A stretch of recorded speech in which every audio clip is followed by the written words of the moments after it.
उहाँले टेबल गर्नुभयो, टेबल गर्नु नै अवैधानिक भयो। उपस्थितको 51%ले त पास हुने भयो। एमसीसी पारित भएपछि त नेपालको कानुन र एमसीसी बाज्यो भने त एमसीसी लागू हुन्छ, नेपालको कानुन खारेज हुन्छ। अनि त्यसको 51% भनेपछि त 35 जनाले पास हुने भयो। यो सत्ताधारी दलका माधव नेपाल, पुष्पकमल दाहाल बालुवाटार गएर शेरबहादुर देउवासँग हुन्छ भन्ने, अनि पार्टी अफिसमा आएर कार्यकर्ताको माझमा आएर होइन यो विरोध गर्न पाउने त स्वतन्त्रता छ, हक छ भन्ने। अब अर्को झेल हुन सक्छ। यहाँ 275 को पार्लियामेन्टमा तपाईँ 35 जना मान्छे राखेर यदि पास गर्नुहुन्छ भने त्यो सम्झौताको हैसियत के होला? विष्णुराजी स्वागत छ तपाईँको टिममा। हजुर धन्यवाद। अन्ततः एमसीसी टेबल भयो, अब प्रधानमन्त्री देउवाले पास हुन्छ, टेबल भयो अब पास हुन्छ भन्ने शब्दसहित अहिले अरू क्रियाकलाप भइरहेछन्। कस्तो लाग्यो हजुरलाई, अब के हुन्छ? पहिलो कुरा त यो जुन टेबल भयो, यो टेबल भएकै कुरामा नेपाली जनताको आपत्ति छ। म एकता टिभीलाई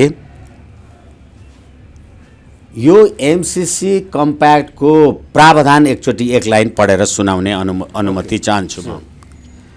यसको प्रस्तावनामा के लेखियो भने सरकारले एमसीसी को सहायताको उपयोगका सम्बन्धमा प्राथमिकता निर्धारण गर्न निजी क्षेत्र र नागरिक समाजसँग परामर्श गरी दिगो आर्थिक समृद्धि हासिल गर्न तथा गरिबी न्यूनीकरण आदि इत्यादि भनेर लेखेपछि तपाईले नेपाली जनतासँग परामर्श गर्नुभयो, तपाईले नेपाली जनतालाई सोध्नुभयो, तपाईले नेपाली जनता समक्ष यो कुरा राख्छौं भनेर त तपाईले 29 सेप्टेम्बरमा चिठी लेख्दा एमसीसी मुख्यालयलाई पनि भन्नुभएको थियो। भनेदेखि अहिले नेपाली जनता सडकमा निस्किएर यो एमसीसी देश र जनताको हितमा छैन भनेर सडकमा नेपाली जनतालाई तपाईँ प्रहरी लगाएर लाठी खुवाइराख्नु भएको छ। होइन त्यसो त द्वन्द्व परेपछि त अब तपाईँ र मेरो बिचमा झगडा भयो भने तपाईँले मलाई हिर्काउनु होला, मैले तपाईँलाई हिर्काउँला, त्यो आफ्नो कुरा भयो। तर किन भइराखेको छ? तपाईँले एमसीसी सम्झौताको प्रस्तावनामा जे कुरा लेखेको थियो त्यो कुराको बारेमा नेपाली जनताको सहमति तपाईँले किन लिनु भएन?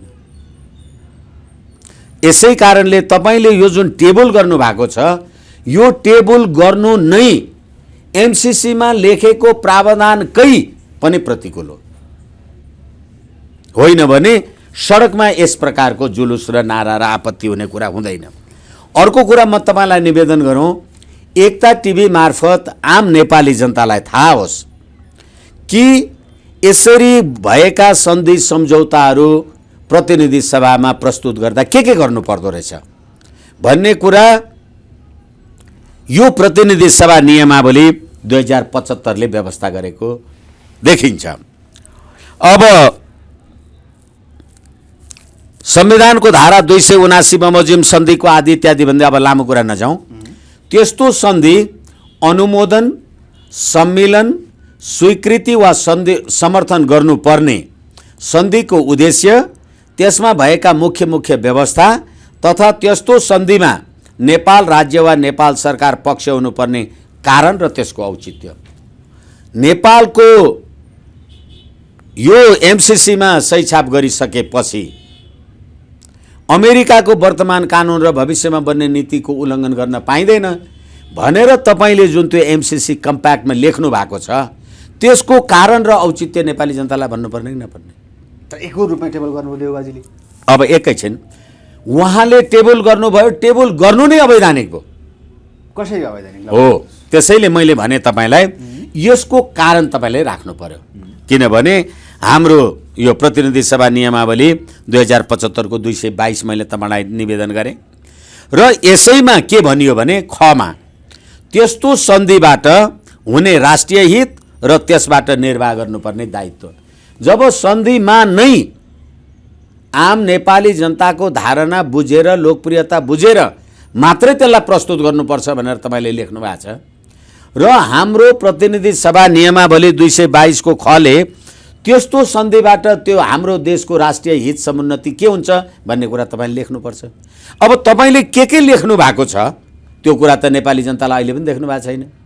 तर अर्को कुरा म तपाईँलाई के निवेदन गरौँ भने यो अहिले ठिक छ, अब टेबल गर्ने नगर्ने कुरामा अब त्यसको बारेमा पनि हामी धेरै छलफल गर्न सक्छौँ।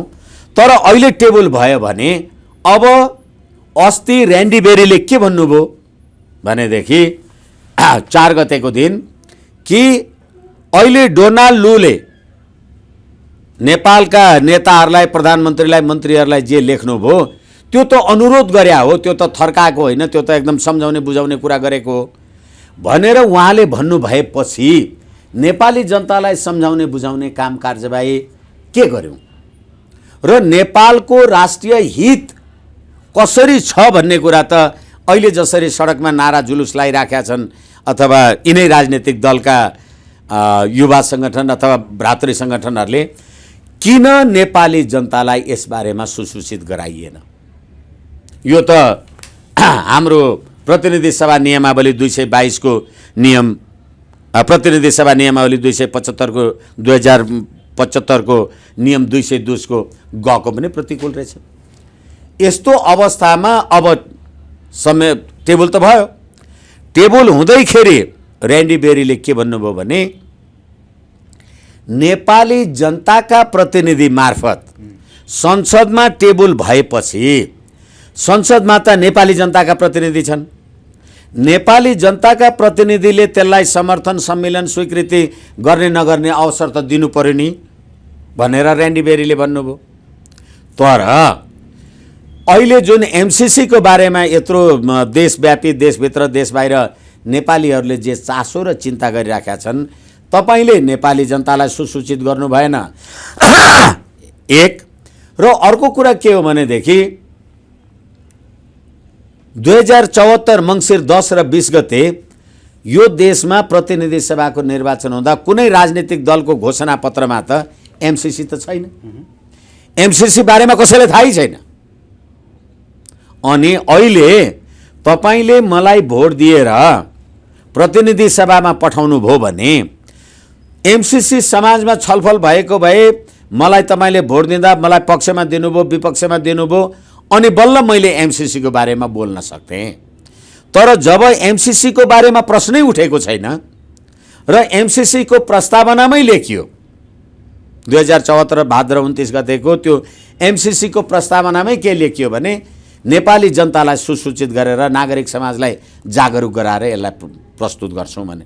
अब ऱ्यान्डी बेरीले भने चाहिँ नेपाली जनताको एमसीसी बारेमा नेपाली जनताको अभिमत लिएर तपाईँ संसद सदस्य भएको हो र तपाईँ त्यसलाई पास गर्न पाउनुहुन्छ अथवा तपाईँ त्यसलाई फेल गर्न सक्नुहुन्छ? फेरि अर्को कुरा म तपाईलाई निवेदन गरौँ, तपाईलाई नेपाली जनताले अथवा अहिले मान्य सदस्यहरूलाई नेपाली जनताले यो संविधान र कानुनको अधीन रहेर काम कारबाही गर्नका लागि तपाईलाई प्रतिनिधि सभामा पठाए अनि तपाईँ मन्त्री, प्रधानमन्त्री जे हुनुभयो, अहिले संसद सदस्य हुनुभयो भनेदेखि एमसीसी पारित भएपछि त नेपालको कानुन र एमसीसी बाज्यो भने त एमसीसी लागू हुन्छ, नेपालको कानुन खारेज हुन्छ। नेपालको कानुन खारेज गर्न पाउने गरी तपाईले एमसीसी टेबल गर्ने, अनुमोदन गर्ने कसरी? तर गरिसक्ने हुनुभयो यहाँ त होइन। यसैले गर्दाखेरि जबरजस्ती तपाईको हातमा राज्य सत्ता होला। त्यसो त हिजो राणाकालीन टाइममा पनि उनीहरूको राज्य सत्ता थियो होला, त्यो दशरथ चन्द्रशेखर शास्त्रीहरूलाई त झुन्ड्याएर पनि मारे होला नि, तर आखिर राज्य सत्ता त टिकेन। त्यसैले अहिले फेरि हाम्रो नीति, नैतिकता, पात्र, पद्धति, प्रणाली मैले सधैँ भन्ने गरेको छु, फेरि पनि भन्नुपर्ने भयो। यो सत्ताधारी दलका माधव नेपाल, पुष्पकमल दाहाल बालुवाटार गएर शेरबहादुर देउवासँग हुन्छ भन्ने, अनि पार्टी अफिसमा आएर कार्यकर्ताको माझमा आएर होइन यो विरोध गर्न पाउने त स्वतन्त्रता छ, हक छ भन्ने भनेपछि विपक्षमा मतदान गर्छु नि भनिसक्नु उहाँहरूले त। एकैछिन, तपाईलाई विपक्षमा मतदान गर्नु थियो, टेबल किन गर्नुभयो? तपाईलाई चाहिएको थिएन किन टेबल गर्नु? जनार्दन शर्मा पनि जानु भएन अर्थमन्त्री। एकैछिन, यसै कारणले प्रधानमन्त्रीजीले यो एमसीसीमा सही गर्ने को अर्थमन्त्री, अनि कसले प्रस्तुत गर्नु पर्थ्यो? अर्थमन्त्री। तर के हो भनेदेखि कसले सही गरेको थियो? ज्ञानेन्द्र बहादुर कार्की। को पेश गर्न गयो? ज्ञानेन्द्र बहादुर कार्की। उहाँकै क्याबिनेटको अधिकार प्राप्त अधिकारी अर्थमन्त्रीले टेबल गरेको छैन भने त्यो टेबलको वैधानिकता चाहिँ के छ नि? फेरि पनि अब तपाईँको प्रति प्रश्न हुनसक्छ, जिज्ञासा हुनसक्छ, टेबल त गरे नि, गर्न त गरे नि, त्यो कुरा त। तर के हो भने अब हामी विधिको शासनको कुरा गर्छौँ, नेपाली जनताको सम्प्रभु सत्ता, राजकीय सत्ताका कुरा गर्छौँ। तपाईँ आफैले बनाएको प्रतिनिधि सभा नियमावली, तपाईँ आफैले बनाएको कानुन, तपाईँ आफैले सही गरेको एमसिसी कम्प्याक्टको प्रस्तावना मैले तपाईँलाई जसरी पढेर सुनाएँ, नेपाली जनतालाई सुसूचित नगरिकन जुन कुराको बारेमा मलाई थाहा जानकारी नै छैन त्यो एमसिसी तैँले मान्नुपर्छ भन्ने तपाईँको। अब फेरि पनि त्यही हाम्रो जबरजस्ती कुरा हुन्छ। जे भने पनि उनीहरूले त गरे नि, गर्ने नै भइसके। त्यसैले गर्दाखेरि अब यो गर्ने भएको कुरामा एकता टिभीलाई मेरो निवेदन के भने 6 गते शुक्रबारको दिन चिनिया परराष्ट्र मन्त्रालयका प्रवक्ता वाङ वी के भन्ने एक व्यक्तित्वले भन्नुभयो कि जसरी अस्ति चाहिँ त्यो लाठीचार्ज, ढुङ्गा मुढा पथराव जे भयो 4 गते, त्यो कुरालाई लिएर अमेरिकाले नेपालमा दबावको कूटनीति प्रयोग गर्यो भनेपछि अनि अमेरिकी राजदूतावासले त फेरि विज्ञप्ति निकाले, हामीले दबाब गरेको छैन, पास गर्नुहुन्छ गर्नुहोस्, गर्नुहुन्न भने नगर्नुहोस् भनेको छौँ भन्यो। तर अमेरिकीहरूको भनाइ के रह्यो भने कहिलेकाहीँ भन्ने गरिन्छ, मैले भात पनि खाएको छैन, मैले बिहानदेखि खाना पनि खाएको छैन, मलाई भोक पनि लागेको छैन भन्ने जस्तो। तपाईँले अहिले चिनियाहरूले जुन दबाब देखाएका छन् र अमेरिकीहरू जुन दबाब देखिराख्नु भएको छैन, एकछिनलाई मान्नुहोस्, संसदबाट पास भयो अथवा टेबल गरिसके पास भयो, एकछिनलाई मानौँ पासै हुन्छ भन्ने बुझौँ। हामीले पासै हुन्छ भनेर पास भयो भने, अहिले संसद सदस्यहरूले पास गरे भने, मलाई लाग्छ गर्दैनन्, गर्नु हुँदैन, गरे भने तपाईँले भन्नुभयो अनुसार गर्नुभयो, अमेरिकाको शक्ति केन्द्रको पोल्टामा जानुभयो, गर्नु भएन चिनिया शक्ति केन्द्रको पोल्टामा जानुभयो। तपाईँले देशलाई द्वन्द्वमा निरन्तरको लागि हाल्नुभयो कि हाल्नु भएन? यो कुरा संसद सदस्यहरूले बुझ्ने कि नबुझ्ने? तपाईँले भन्नुभयो जहाँसम्म लाग्छ गर्दैन, कसरी गर्दैन जहाँसम्म लाग्ने कुरालाई चाहिँ के छ त्यहाँ नगर्न सक्ने अझै पनि अवस्था हो? अझै यहाँ टाउको फुट्ने अवस्था छ। पर्सि अस्ति हिजो गोली सोली देखिसक्नुभयो, पर्सि 12 गते फेरि सम्झौँ। त्यसैले के अवस्थाले नहुने सम्भावना छ भन्दै? नहुने सम्भावना 2-3 वटा अथवा हुन सक्दैन भने हुन सक्दैन। अहिले जसरी सत्ताधारी दलकै, अब हिजो हामीले पार्लियामेन्टमा जे देख्यौँ, प्रतिनिधि सभामा जे देख्यौँ, झलनाथ खनाल अथवा के अरे यो हाम्रो देव गुरुङहरूको गतिविधि अथवा भीम रावलहरूको गतिविधि, अब उनीहरूले व्हिप लगाउने कुरा आएन। व्हिप नलगाएपछि तपाईँ पक्ष र विपक्षमा मत हाल्न पाउनुहुन्छ। तपाईँ पक्ष र विपक्षमा मत हाल्न पाउनुभयो भने, हाल्नुभयो भने प्रचण्डजी त अहिले पनि भन्दै हुनुहुन्छ पक्षमा छैन, माधव नेपालजी पनि भन्दै हुन्छ टेबल गर्न दिनुहोस्, निर्णय गर्न बाँकी छ जे भन्दै हुन्छ। हालाकि उहाँहरू यति त आइज, यति त आइज, यति त आइज भनेर भन्ने यो अर्को ढाँट छल कुरा हो। तर तपाईँले प्रतिनिधि सभाका सम्पूर्ण प्रतिनिधि सभामा उपस्थित सदस्य सङ्ख्याको बहुमतले पास गर्नुपर्छ भने प्रतिनिधि सभामा अहिले सत्ता पक्षका कति संसद सदस्य छन्? 149 जना छन्। 149 जनामा नेपाली काङ्ग्रेसका कति छन्? 61 जना छन्। अरू बाँकी त एमाले, माओवादी र मधेसवादी अनि जसपा, हाम्रो माधव नेपालजीको समाजवादी, एकीकृत समाजवादी पार्टी छ। उनीहरूले विपक्षमा मतदान गर्ने बित्तिकै त फेरि पास हुँदैन। यदि उहाँहरू नौटङ्की गरिराखेका छैन भने, माधव र प्रचण्ड, किनभने उहाँहरू प्रतिनिधि सभामा टेबल गर्नलाई सहमत हुने, उहाँहरूकै पार्टी सडकमा चाहिँ विद्रोह गर्ने भनेपछि अब सडकमा पार्टीले जुन कुराको विद्रोह गरिराखेको छ, तपाईँ त्यसलाई संसदमा कसरी पक्षमा मतदान गर्नुहुन्छ? अब अर्को झेल हुनसक्छ यहाँ सन्तोषजी, त्यो झेल के हुनसक्छ भने बहिष्कार गऱ्यौँ भन्ने।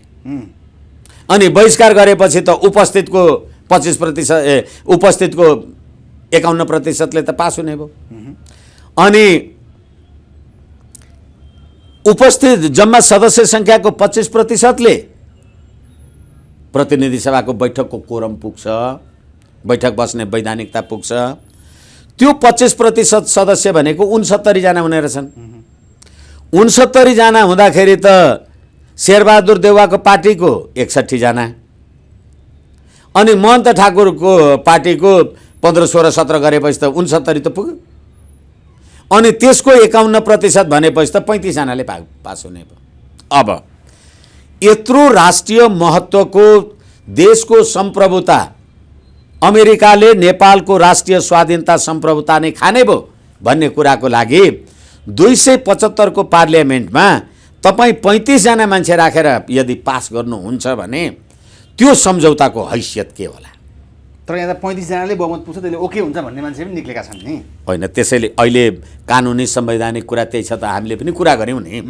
यसकारणले गर्दा जो संसद सदस्यहरूले यो काम कारबाही गर्नु होला, उहाँहरूले यही सरकारले भनेअनुसार हामीले धेरैचोटि कुरा गरिसकेका छौँ, नेपालको स्वाधीनता सम्प्रभुता र अखण्डता अमेरिकाको नियन्त्रणमा पुगेको देखियो भनेर लेखेको चिठी नेपालको सम्प्रभुता नै अमेरिकामा पुग्ने र अमेरिकाको कानुन नेपाली जनताले मान्नुपर्ने भएपछि नेपाली जनताले नेपालको कानुन नमाने भयो, अमेरिकाको कानुन चाहिँ मान्नु पर्यो नि। फेरि अर्को कुरा म तपाईँलाई भनौँ,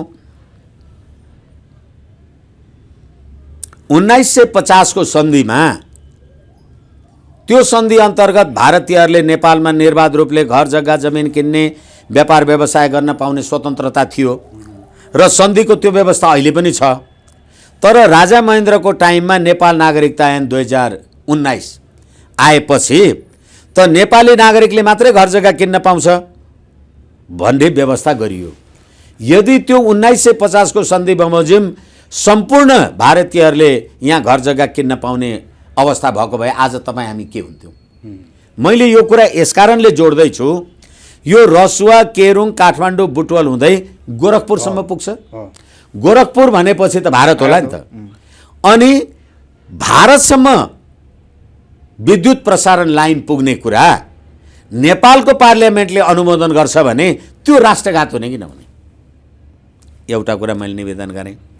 र अर्को कुरा के हो भने संविधानको धारा 279, अहिले पनि मैले फेरि पनि हामीले नियमावली हेरेर पनि कुरा गरिसक्यौँ। संविधानको धारा 279 को व्यवस्था के हो भने प्राकृतिक स्रोतको बाँडफाँड सम्बन्धी कुरा रहेछ भने त्यो संसदको 2/3 बहुमतले पास गर्नुपर्छ, प्रतिनिधि सभाको 2/3ले पास गर्नुपर्छ। बिजुलीको ट्रान्समिसन लाइन तपाईँ यहाँबाट गोरखपुरसम्म पुर्याउनुहुन्छ भने प्राकृतिक स्रोतको बाँडफाँड भएन। अनि प्राकृतिक स्रोतको बाँडफाँड भएपछि तपाईँ त 275 को 2/3 पुर्याउनुहोस्, होइन भने पास गर्न पाउनुहुन्न। तर अब यी सबै कुरा फेरि पनि जिज्ञासाको लागि प्रश्न उठ्न सक्छ, यति कुरा छोड्दा छोड्दै पास भयो भनेपछि अब यस सब कुराको लागि जबरजस्ती, दादागिरी, राष्ट्रघातको बारेमा तपाईँ हामीले त आम जनतालाई, आम नेपाली जनतालाई के छ व्यवस्था, के परिस्थिति छ भनेर सुसूचित गर्ने न हो। भोलि अहिले जसरी हिजो बानेश्वरमा गोली चल्यो, अस्ति यो जे भइराखेको छ, हालाकि हामी पनि वीरगञ्ज गयौँ, त्यहाँ पनि त्यस्तै छ अवस्था। त्यो अस्ति फागुन 7 गते अस्तिको दिन त्यहाँ पनि त्यस्तै छ। अब तपाईँले एमसिसी प्रोजेक्ट जहाँ लागू छ, एमसिसी प्रोजेक्ट लागू भएको ठाउँमा नेपालको कानुन त लाग्दैन। अनि नेपालको कानुन नलाग्ने गरी तपाईँले काम कारबाही गर्दाखेरि अनि नेपाली जनताले हाम्रो चाहिँ रसुवा, केरुङ पुगेर त्यही जिन्दाबाद मुर्दाबाद नारा लगायो भने र के अमेरिकीले त्यसलाई गोली हानेर मार्ने हो? तर यहाँ डाक्टर रामशरण महतो जस्ता मान्छे त महाराष्ट्रका एमसिसी पास नभए भन्दै टेबल गरिसके नि त। होइन, यो त अब हामीले जतिसुकै भने पनि टेबल गरे, रामशरण भने पनि, हरामशरण भने पनि, जे शरण भने पनि। तर प्रश्न के हो भनेदेखि अहिले हामीले अथवा मैले तपाईलाई एमसिसी को प्रावधान, एमसिसी मुख्यालयलाई यो देशको प्रधानमन्त्री र भूतपूर्व प्रधानमन्त्रीले लेखेको पत्र र दुई जिब्रे चरित्र भएका कम्युनिस्टहरू यिनीहरू अमेरिकी साम्राज्यवादको अगाडि लम्पसार नपरि पनि नसक्ने, किनभने 17,000 मान्छे मारेमा सत्य निरूपण मेलमिलाप आयोग अथवा international criminal court of justice अन्तर्राष्ट्रिय अपराध अदालतका अपराधीहरू हुन्छ कि भन्ने पनि प्रश्न हुने। अनि त्यहाँबाट हामी त कम्युनिस्ट पो हौँ त, हामी कहाँ यो साम्राज्यवादीको पक्ष हौँ भनेर चिनियाहरूलाई पनि भन्ने कुराले गर्दाखेरि यो देशलाई अकल्पनीय पीडाको द्वन्द्वमा पठाउने काम यिनै वामपन्थीहरू र अहिलेको सङ्घीय लोकतान्त्रिक गणतन्त्रका नेताहरूले गरे। अब जस्तै मतदान गर्छु भन्दा भन्दै प्रचण्ड र माधव नेपालले गठबन्धन किन तोड्न सकेन? अब एकैछिन, यसै कारण कहूँ तो माँ मरी जाए, नहीं कहूँ तो बाप कुत्ता काट खाए। अब यो एउटा कुनै अलिकति बच्चलन स्वास्नी मान्छे अर्को कुनै आफ्नो लोग्ने भन्दा अर्को मान्छेसँग कुनै प्रकारको त्यस्तो गैर कानुनी सम्बन्ध रहेछ, आफ्नो छोराले देखेछ। देखेपछि छोरालाई भनिन्छन्, नानी म तँलाई चाहिँ यो 100 रुपियाँ दिन्छु, यो कुरा बुवालाई नभन्नु है भने। होला हुन्छ, तपाईँले भनेको मैले मान्छु, तर बुवाले यस्तै गर्दा चाहिँ नभन्नु भनेर मलाई 200 रुपियाँ दिनुहुन्थ्यो भन्थ्यो अरे के। यो ठ्याक्कै नेपालका कम्युनिस्टहरू चिनियाहरूसँग जाने, उनीहरूको कुरालाई एउटा कुरा गर्ने, अमेरिकीहरूसँग जाने। हामीले त्यत्रो 250 वर्षको राजतन्त्र हटायौँ, हामी जस्तो प्रजातन्त्रवादी को छ भन्नेलाई आफू कम्युनिस्ट भन्ने, अनि बालुवाटारमा बस्ने, रेन्डी बेरी र डोनाल्डोको कुरा सुन्ने, त्यो संसारको काम गर्ने।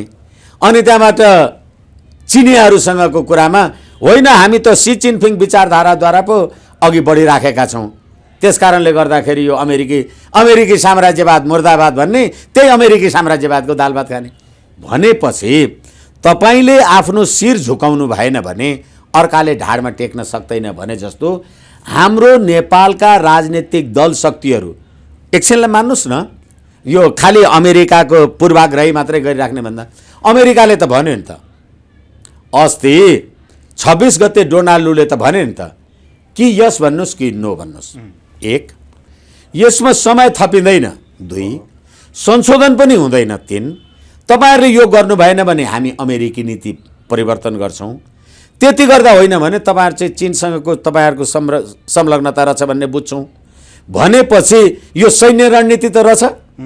नभए 55 अर्ब नेपाली रुपियाँ हामीले हुन्छ र हुँदैन भन्नका लागि तिमीहरूले होइन भन्यो भन्ने बित्तिकै म चीन बुझ्छु है भनेपछि त चीनसँगको शक्तिलाई अमेरिकाले कुनै न कुनै रूपबाट आफू मास्तिर पर्नका लागि नेपाललाई प्रयोग गरेर छ त देखियो। त्यो प्रयोग गरेको कुरामा अब तपाईँ होइन भन्नुहुन्छ, चीनको दासत्व हो भन्छन् अमेरिकी, हो भन्नुहुन्छ चीन अमेरिकाको दासत्व हो भन्छ तपाईँ। अब तपाईँ कुनै खाल्डोबाट पनि निस्किन सक्नुहुन्न। नेपाल अमेरिका चीनको पासमा पर्दछ दुईटै। फेरि पनि म तपाईँलाई निवेदन गरौँ, अहिले हामीले जति टिप्पणी गऱ्यौँ नभए नेपालको 55 अर्बको सहायतालाई लिएर अमेरिका र चीनको बीचमा किन वाकयुद्ध हुनु पर्यो, किन प्रश्न प्रति प्रश्न हुनु पर्यो? किनभने अमेरिकाले प्रश्नसँग भन्यो तपाईहरू पास गर्नुहुन्न भने हामी चीनको प्रभाव देख्छौँ, अनि प्रश्नसँग चीनका परराष्ट्र विभागका प्रवक्ताले वाङवी के भन्ने मान्छेले वाङवीले अस्ति 6 गते भन्नुभयो, हिजो अस्तिको दिन 6 गते भन्नुभयो। अब यो संसदमा जुन टेबल गर्नका लागि यत्रो बबाली बल प्रयोग गरिराखेका छ, अमेरिकाले नेपालमाथि दबावको कूटनीति गर्यो भने प्रष्ट शक्ति राष्ट्रको द्वन्द्व भयो कि भएन? त्यो देशलाई शक्ति राष्ट्रको द्वन्द्वमा पुर्याउने यही राज्य प्रणालीका यिनै नेता अभिनेता हुँ भन्ने हुन् नि। अब तपाईँ पास गर्नुहोस् त्यो पनि सुख छैन तपाईँलाई, पास नगर्नुहोस् त्यो पनि सुख छैन तपाईँलाई, किनभने तपाईँ आफूले आफ्नो शिर निहुर्याएपछि टेक्नेले त जसले अनुकूल पर्यो त्यसले टेक्छ। यसै कारणले गर्दाखेरि नेपालका राजनीतिक दलका नेता होइन, यी भरियाहरू, दिल्लीको 12 बुँदे समझदारीका डोके भरियाहरू एक ठाउँमा जाने भर्खरै एमसिसी हुँदैन भनेर आफ्नो पार्टीमा उद्वेलन गर्ने, ढुङ्गा मुढा पथरावाद इत्यादि जे भयो, अनि फेरि अर्कोतिर जाने, होइन संसदमा टेबल गर्नुपर्छ भन्ने, अनि फेरि यिनीहरूले यो गरे भने पनि आश्चर्य नमान्नु होला कि होइन अब हामी चाहिँ एमसिसी बहिष्कार गर्छौँ भनेर पार्लियामेन्टको बैठकमै नजाने। बैठकमै नजाएपछि त पास गर्न झन् सजिलो भयो नि, उपस्थित सदस्य सङ्ख्याको 51%ले पुग्यो। त्यो त 61 जना शेरबहादुर देउवाको आफैसँग सिद्धियो। तर 3 करोड नेपाली जनता नेपालको राष्ट्रियता, स्वाधीनता, सम्प्रभुतासँग गाँसिएको विषयलाई विजय चौथाईवालेसँग रक्षाबन्धन गर्ने आर्जु देउवावाला प्रवृत्तिहरूले अथवा गगन थापा मार्काका प्रवृत्तिहरू, के भयो मार्का गगन थापालाई? उहाँले के भन्नुभयो, तपाईँहरूलाई तागत छ भने यो अहिले जुन वामपन्थीहरू माओवादी र समाजवादी पार्टीका अनि एमालेका भीम रावल जस्ता, उहाँले के भन्नु, तिमीहरूको तागत छ भने तिमीहरूकै दलको नेतालाई गएर भन्न बाटाङ्गे नै ढुङ्गा हान्छस् भन्ने प्रवृत्ति। किनभने त्यो प्रवृत्तिले त नेपाली जनतामा त एमसिसी बुझाएन नि, एमसिसीको बारेमा नेपाली जनतालाई सुसूचित गरेन नि। अनि के भन्यो भनेदेखि तेरो पार्टीका नेतालाई भन् भनेपछि तेरो पार्टीका नेता त यहाँ बिकिसकेका छन् नि भने के होइन भने बालुवाटारमा एउटा कुरा, बालकोटमा अर्को कुरा र सिंहदरबारमा अर्को कुरा चाहिँ हुँदैन। तर देउवाले केपी ओलीले धेरै नै मानेको जस्तो देखियो नि त। श्रीमती सहित जानुभयो बालकोटमा, रात यही एमसिसीलाई टेबलसम्म गर्नको लागि। अझै के भएको थाहा छैन, अझै के हुन्छ। तर केपी ओलीको हातमा पनि धेरै कुरा छ। मलाई क्षमा दिनु होला, क्षमा गर्नु होला, यिनै केपी शर्मा ओली हो। एमसिसी कहिले सही भयो? 2074 भदौ 19 गते, 2072 पुस 10 गते, 2073 असार 31 गते। जतिखेर एमसिसीमा सही नै भएको छैन, मैले एकता टिभीलाई दोहोऱ्याएर भने एमसिसीमा सही कहिले भयो? 2074 भदौ 29 गते, 14 सेप्टेम्बर 2017 भने त्योभन्दा 2 वर्ष अगाडि नै 2072 पुस 10 गते, 2073 असार 31 गते केपी शर्मा ओली प्रधानमन्त्री भएको बेला उहाँले एमसिसी को नेपाल स्थित कार्यालयलाई र नेपालमा जग्गा किन्नलाई 1 अर्ब 30 करोड रुपियाँ राष्ट्रको ढिकुटीबाट दिनुभएको छ। अब केपी शर्मा ओलीजीले पास गरिदिने भनेर हो र? जब एमसिसीमा सही नै भएको छैन। एमसिसीको प्रारम्भ त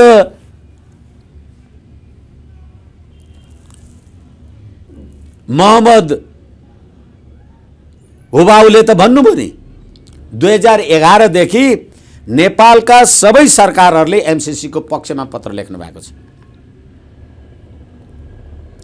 यसैले गर्दा केपी ओली र शेरबहादुर देउवाजी जानुभयो, कोनिके जानुभयो, मान्यता दे अर्थै छैन। किनभने 1 अर्ब 30 करोड जब एमसिसी अहिले भर्खर टेबल हुँदैछ, उहाँकै टाइममा उहाँको त्यो टाइमको अर्थमन्त्री युवराज खतिवडाले 76-3-30 मा मात्रै कृष्णबहादुर महरा सभामुख हुँदाखेरि लिएर गयो। 76 मै सभामुख समक्ष प्रस्तुत भएको एमसिसी अहिले 78 मा कसरी टेबल भयो? कतिचोटि हुन्छ? यसैले कोही पनि अछुतो छैन। किनभने यो राज्य प्रणालीका यहाँ आन्दोलन हुँदाखेरि पुष्पकमल दाहालजीले सार्वजनिक रूपमा गरेको भाषण, हामीले प्रजातान्त्रिक उसको लागि यत्रो आन्दोलन गरेका छौँ, विश्वका प्रजातान्त्रिक शक्तिले हामीलाई हेरेनन् भनेर उहाँले इन्डिया भारत विदेशीको कम्फर्टेबल सरकार गुहारेकै हो, भारत अमेरिकालाई गुहारेकै हो। अनि यिनै पुष्पकमल दाहाल र केपी शर्मा ओली भएर होइन हामी त सी जिनपिङ विचारधाराद्वारा कम्युनिस्ट राज्य व्यवस्था पो चलाउँछौँ भनेर भनेकै हो। यस्ता पात्रले चलाएको राज्य प्रणाली, अनि अहिले होइन भने म सरकारमा छु, मेरो पार्टीले निर्णय गरेको छ, भनेदेखि जनार्दन शर्मा किन त्यो एमसिसी टेबल गर्न आउनुहुन्न? किन आउनु भएन? हो, किनभनेदेखि एमसिसी राष्ट्रघात हो भनेर तपाईँले 1000 ठाउँ फुकिसक्नु भएको छ। अब तपाईँ एमसिसी ठिक हो भनेर आउनुहुन्छ? एक, वैशाखमा त चुनाव गर्नु छ नि फेरि स्थानीय निकायको, अनि यी जनताले तपाईँलाई भोट हाल्छन्? अथवा रसुवा, केरुङ, काठमाडौँ, बुटवल एमसिसी प्रसारण लाइन जहाँ एमसिसी लागू हुन्छ त्यहाँ नेपालको कानुन लागू हुँदैन। अब ती जनताले तपाईँलाई भोट दिने कि नदिने? किन दिने? यसै कारणले गर्दा यो टेबल गरेकै अवैध छ भन्दैछु त म त। तर तपाईँ हामी भनेको त हामी आफ्नो विचार राख्ने र आम सञ्चारले समाजमा विचार प्रवाह गर्ने मात्रै हो। हामी द्वन्द्व गरेर मुड्की खेलेर लाठी भुङ्ग्री गरेर बन्दुक गोली गर्ने त होइन। त्यसैले हामीले अहिले मैले एकता टिभी मार्फत जे भनिराखेको छु, आम नेपाली जनताले त अहिले प्रतिनिधि सभा नियमावली सुन्नु। नारायण काजी श्रेष्ठ सडकमा आए, भित्र बिना मगर हात उठाउने, प्रचण्ड चुलाएर बस्ने यस्ता यस्ता पनि देखिए नि त। हो, त्यसै कारणले गर्दा फेरि पनि मैले निवेदन गरेँ, कस्तो पात्र, पद्धति, प्रणाली र चरित्रका मान्छेहरू रहेछन् नेपाली जनताले, कस्ता प्रतिनिधि रोजदार छन्। फेरि पनि मैले सुरुमा पनि निवेदन गरेँ, एमसिसीको पक्ष र विपक्षमा नेपाली जनताले मतै दिएको छैन तपाईँलाई। तपाईँ संसद सदस्य भएर एमसिसीको पक्ष र विपक्षमा भोट हाल्छु र हाल्दिनँ भन्ने तपाईँको हो। अब यसो भन्यो भने होइन, अब त्यसो भने हामी बहिष्कार गर्छौँ। बहिष्कार गर्नुभयो भने त जुलिया चाङ ब्लकले बिहा गरिदिएको शेरबहादुर देउवाले त अमेरिकाको एमसिसी 61 जना छन्, त्यसले पास गरिहाल्छ नि। यसै कारणले गर्दाखेरि मलाई लाग्छ अझै पनि नेपाली जनताको राजकीय सत्ता र सम्प्रभु सत्ताको प्रयोग गरेर प्रतिनिधि सभामा रहेका, संसदमा रहेका संसद सदस्यहरूले एमसिसीको पक्षमा मतदान गर्ने छैनन्, अझै पनि गर्ने छैनन्। राष्ट्रियता, सम्प्रभुता र स्वाधीनता, फेरि पनि मैले तपाईँलाई पढेर सुनाएँ। यो एमसिसीको अङ्ग्रेजी version section 27, limitation on the use of MCC funding. The government will ensure that MCC funding is not used for any purpose that would violate United States law or policy. अमेरिकाको कानुन र नीतिलाई उल्लङ्घन गर्ने कुरा अब तपाईँ गर्नै पाउनुहुन्न। पास गर्नुहोस् त। तपाईँ अमेरिकाको नागरिक हुनुहुन्छ कि नेपालको हुनुहुन्छ? अनि फेरि मैले तपाईँलाई भन्दैछु, यही एमसिसी को आर्टिकल 7, मैले अघि 2.7 भने आर्टिकल 7 अरू कुरा नभनिकन, the parties understand that this compact upon entry into force will prevail over the domestic laws of Nepal. सम्पूर्ण नेपालका कानुनहरू भन्दा यो विशिष्ट हुन्छ, माथिबाट हुन्छ। हो, त्यही लेख्नु भएको छ तपाईँले। र फेरि त्यसैमा के लेख्नु भएको छ? The government will proceed in a timely manner to complete all of its domestic. यो तपाईले सही गरेपछि यसका सम्पूर्ण प्राविधिक कुराहरू तपाईले समयमा चाहिँ संसद समक्ष राख्नुपर्छ। भनेपछि कहिले सही गर्नुभयो? 2074 भदौ 29 गते। तपाईले यसलाई कहिले राख्नु पर्थ्यो भनेपछि हाम्रो नेपाल सन्धि ऐन 2047 को दफा 10 त्यस्तो कुनै सन्धि कागज सही छाप गरिसकेपछि व्यवस्थापिका संसदको बैठक बसेको 1 महिना भित्र जानकारीको लागि व्यवस्थापिकामा पेश गर्नुपर्छ। कति वर्ष हो? जबरजस्ती गर्नुहुन्छ त्यो बेग्लै कुरा हो। कसरी टेबल गर्नुहुन्छ? त्यसै एमसी पास हुन्छ भने अन्त्यमा भन्नुहोस्। त्यसैले अहिले मैले तपाईलाई जे निवेदन गरेँ, नेपालको स्वाधीनता र सम्प्रभुताको प्रतिकूल रहेको यो एमसिसी पास हुने छैन, हुनुहुँदैन। हस्, थ्याङ्क यू भेरी मच।